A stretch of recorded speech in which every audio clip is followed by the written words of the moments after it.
Hello, Guyana. Thanks for staying with us as we continue our discussions here on Budget in Focus. We're bringing you everything from budget 2025, all the debates, all of the issues being covered. I'm here today with MP Cathy Hughes. Thank you for joining us, MP. My pleasure. My absolute pleasure. Well, you know, your presentation really covered on a lot of important issues where the government seems to be in a full-blown attempt to rewrite history, to push all sorts of ridiculous propaganda. And so it's so useful to clear up some of this. It is interesting that they've decided that the hill they want to die on is Amalia Falls. I know.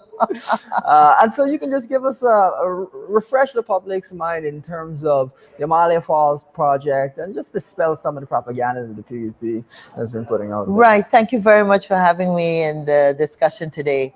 You're absolutely correct, Elson. I felt that, today's the last day of the presentations.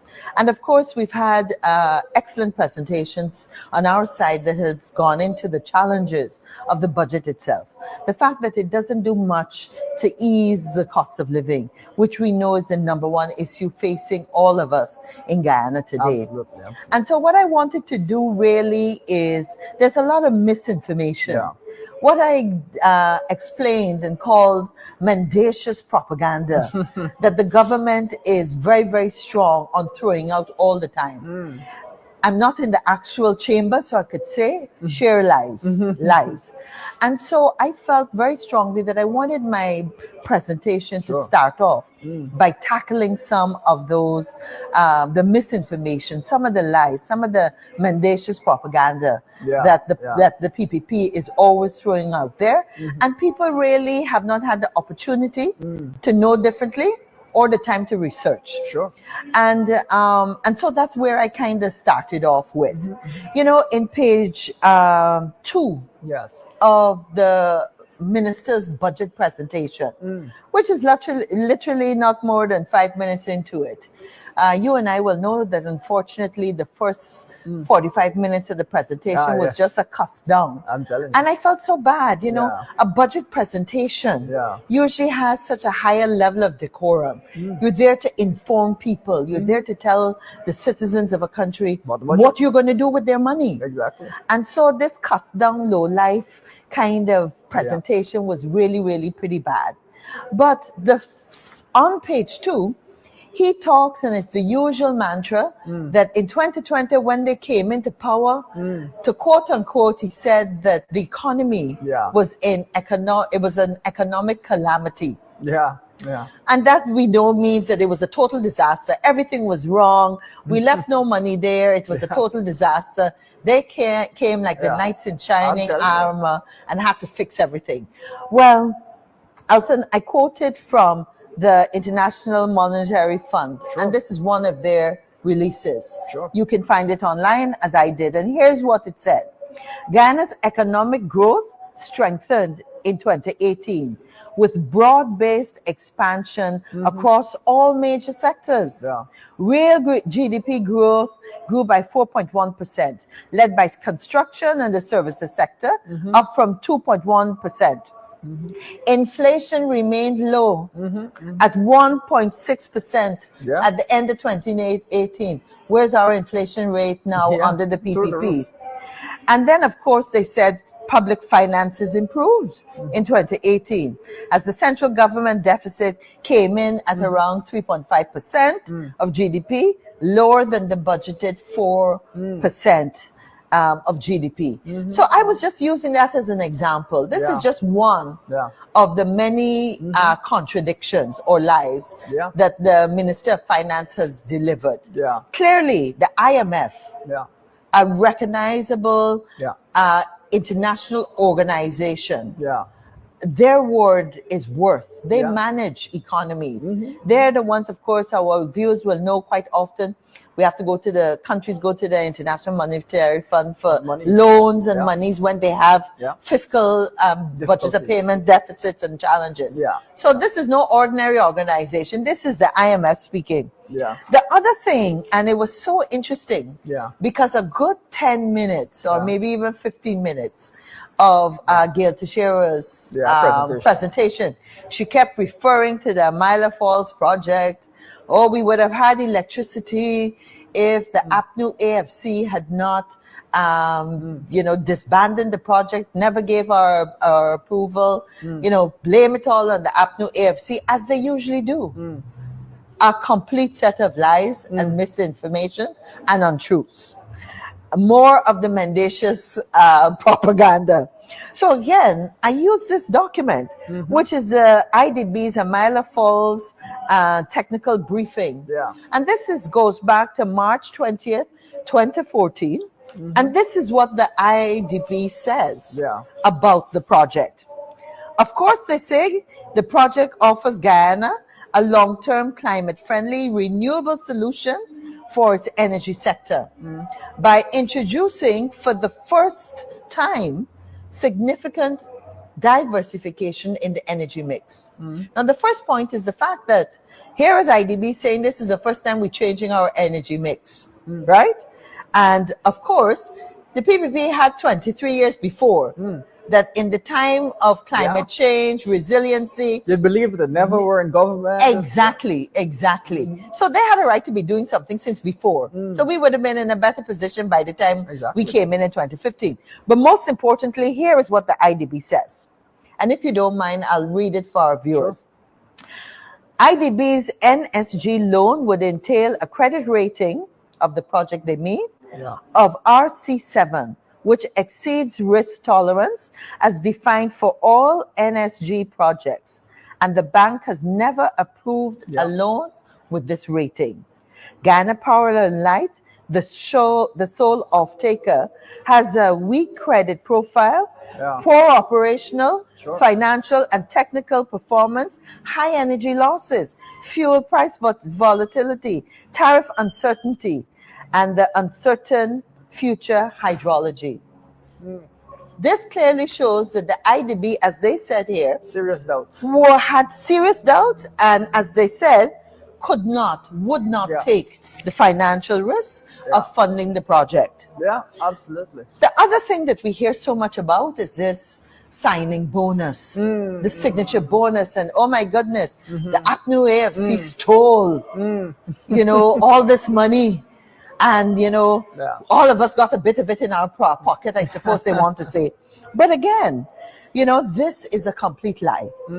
And I wanted to refer to the fact that, in fact, former Prime Minister, former Minister, Mr. Minister Greenidge, actually came to the Parliament in December of 2017 and explained exactly what this signing bonus was all about. Now, I think it's important for our viewers to understand that at the time, we were seeking to get funds to go to the International Court of Justice. And we couldn't declare publicly to Guyana, guess what, folks? We're going to the International Court of Justice. And this is how much money we have. And this is how much money we have. And warn and let Mr. Maduro know what our plans were. Exactly so. So there was a certain amount of national security that was required surrounding the signing bonus. But here is what Mr. Greenidge said in Parliament. First of all, that during September 2015, high-level closed-doors meetings were held about taking this controversy to the International Court of Justice. We had more than 25 years, nearly 30 years of good officer engagements, trying to talk. We know now that as took place after 2015, Venezuela is interested in taking our land, and we have to protect ourselves. Absolutely. So he went on to say that it was agreed that a sum would be set aside as a potential to pay the legal fees. We didn't have the monies at that time. So what they did is in 2007, CGX actually paid the legal costs for Guyana's successful legal case against Suriname. Because remember, Suriname had a dispute on the other end with us. And so those legal costs came in at about $10 million US. Sure. So quite effectively, they assume that with the passage of time, International Court of Justice, let us estimate that Guyana is going to need to find about $15 million US. Exactly. So. That is where the whole signing bonus came into being. So the signing bonus of 18 million was agreed upon, comprising 15 million, which was for the legal fees, and 3 million for training. Now, what is very interesting, and people don't even recognize this, what was that 3 million for training about? The APNU AFC administration realized since 2015 that we needed to pick a few of our brightest young people, send them to the best universities, have them do training in oil and gas. It would take them 4 to 6 years, and then they would come back and they would be able to help manage the industry. There would be the first line crop of indigenous experts, Guyanese experts handling our oil and gas industry. Very unlike what takes place today. We've now been at this close to 5 years, and guess what? All the experts come from the US, from Mexico, from Trinidad. So we would have been in a better place. So that's what that signing bonus was for. But most importantly, what I wanted to say is that when this money was received, it was actually deposited in an account at the Bank of America, which is the same account that the monies from our National Resource Fund is banked in internationally. And of course, then it's transferred into the consolidated fund. And so in December 31st, 2018, the monies were, of course, banked in the account, and in December 31st, the sum of 3.7 million US was withdrawn as the first tranche for the payment of the legal fees. And of course, in January 24, 2019, the remaining was transferred to the consolidated fund. What I want to show you finally is the fact that here are the receipts. Here are the receipts. Ladies and gentlemen, here are the receipts. Of the monies going into the consolidated fund, right? And the requisite signature for the accountant general is right there. And of course, here is the receipt, right? Bank of the Guyana, and you can see big and bold, received, stamped. So we know where this money went. But yet, as the misinformation about Amila Falls, as about all the things that we never did. Priya keeps saying that we never built a school.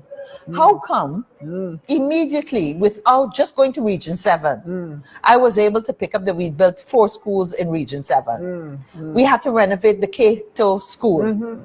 Ended up a total disaster. Ended up costing, exactly. In 2018, that project started in 2013. Contract was signed in 2012. In 2018, 5 years later, there was a statement that the school was unfit. And we all remember those pictures. That was under Priya Manichand's watch. And later on, it ended up costing 780 million. To fix it. And 140 million to fix. So this is $1 billion of our monies. Wasted. Well, one of the key things that we've noticed in the PVP is unless you're literally building something, they don't count it as doing something.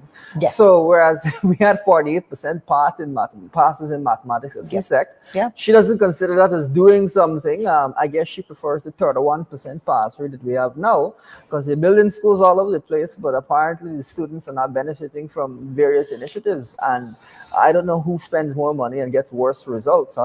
And something has got to be wrong.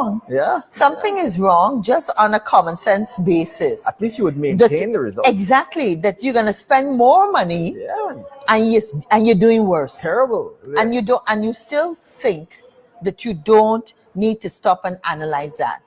But you and I will know that you could build 100 schools if you haven't got the teachers, And you don't pay the teachers. yeah, you don't pay them, and then you don't have enough. Yep. The rest of the world understand how important Guyanese teachers are. England, the US, Botswana. Canada, Botswana years ago took all of our teachers practically, you know, and that was under the PPP. And so we don't treat our teachers well. They have other options, you know. When you have teachers that are comfortable, and let me salute the teachers, because we know they go in their pockets to do the best with what they have. Absolutely. Right? When the teachers can perform, these children perform. And really, in this day and age, are we saying the most valuable of our public servants that it's okay not to pay them, that they must have 2 and 3 jobs, that they can't come to a workshop because on Saturday they got to cook extra china to go and sell it in town or something like that? Yeah, that seems to be their focus with them now, removing taxes to a certain extent and overtime. So they seem to be telling people go and get another job and so on, rather than having your existing job pay you as it should for you to be comfortable. Exactly. And it also seems that they haven't internalized that we're in the Botswana position now where we have tremendous revenues. Why wouldn't we focus on teachers that are so vital, especially if your performance is pretty poor? Exactly. And that's what is so sad about this budget. Yeah. That these are the realities that the budget does not examine. Exactly. You know? Exactly. And the first thing they will say is fiscal space. Oh, you know, although it looks like it's a $1.382 trillion budget, I'm telling you, we don't have money to pay the teachers. We don't have money to do more with the nurses. Yeah. We don't have money to have clean water. Yeah. You know? But these are the things that the citizens and the people of Guyana, I ask them to listen to the presentations, take a few minutes to correct the misinformation, because one thing you could say about the PPP, they are masters at propaganda. Many of them have studied in the Soviet Union, in Russia, and they know how to do that well. You know, one of the things I also mentioned is this misnomer about us not having money, right? And I mentioned 2 projects, the Schoonard Road project, and that project, the tender, the contract came in at 600 million over the engineer's estimate. So imagine the engineer looks at the road that needs to be built, measures, does all the technical studies, and says, you know what? This road is going to cost 300,000, 300 million Ghana dollars to build. Absolutely, yeah. How come the contract is for that 300 million plus another 600 million? Good question. Which the engineer didn't say is needed for a drain or for some other thing. The estimate to build the road is 300. And I'm just using that as an example. Generally. But the factual figure is that it was 600 million over the estimate. Why did 600 million needed to be added on? I asked them to explain. Let's hear if they explain. There's no explanation other than somebody got to get the cutback. Well, I hear some of those ministers on projects that size have to collect 30 million before contract even signed. You know, in Pakistan, everybody got to get a bit. In Pakistan, there was a minister called Mr. 10% because he had to give 10% of everything. And so I think we Guyanese really need to ask questions around these types of expenses far beyond what things should cost. We've seen IMF talk about our efficiency gap, where for every dollar spent on these types of projects, we're losing 42 cents due to incompetence, corruption, etc. And most recently, we even saw the Damara Harbor Bridge. The price for that go from 260 million to 380 million. Explanations, no explanations. This is US. This is a trend that we're seeing with the PPP nonstop, and we want to remind viewers that the money that is being stolen or wasted is money that can be put towards the cost of living crisis. Exactly. Which is extremely severe in Guyana. We've seen food inflation as high as anywhere in the world. and is especially difficult with a country where so many people are already on the poverty. Yeah, 48% in living poverty. in poverty. You know, know, so it is it's extremely very sad. callous of the So, government. yeah, so that's the thing. You know, for a long time, Guyana struggled because we just didn't have the financial resources. Yeah. Now we have it. We are making Yeah. $65 million an hour. Mm, mm, $65 million an hour. By Yeah. the end of today, Yeah. my presentation where I spoke for half an hour, Well, there you that's go. over cool 30 million, Yeah. right there and then. And if we think about it, Yeah. why, when we have the resources, Exactly. we can't do better for our people? Exactly. And and this is where another tragedy in the budget Mm. is, they talk about easing the cost of living. Mm. And one of the measures is going to be a reduction in electricity. In the But VAT on generators. Right, they mentioned the VAT on Yeah. generators, but they also said that Oh. a reduction in electricity Price. costs. Oh, Right. okay, yes. But as you know, Yeah. they're basing that on the gas to shore project, Whenever which that's is done. not exactly, Yeah. which already Yeah. is This is a $2 year billion, delayed. Yeah. right? Yeah. It's skyrocketed. Yeah. It's gone up 200% since the initial figures of what it's Sure. going to cost. Sure. It's gone all the way up to 2 billion. We have no idea when it's going to be finished, how much the final cost would be. And I know you're an economist. Yep. There's two Is it going arbitration to be? suits. And there are two arbitration suits. One Yeah. of them is 100 million. Well, I think when you add it up, it comes up to around about 100 Oh, the both million. are the Yeah. 100 So, million. but, Okay. but that also raises the question as to whether there's a delay because of the arbitration suits.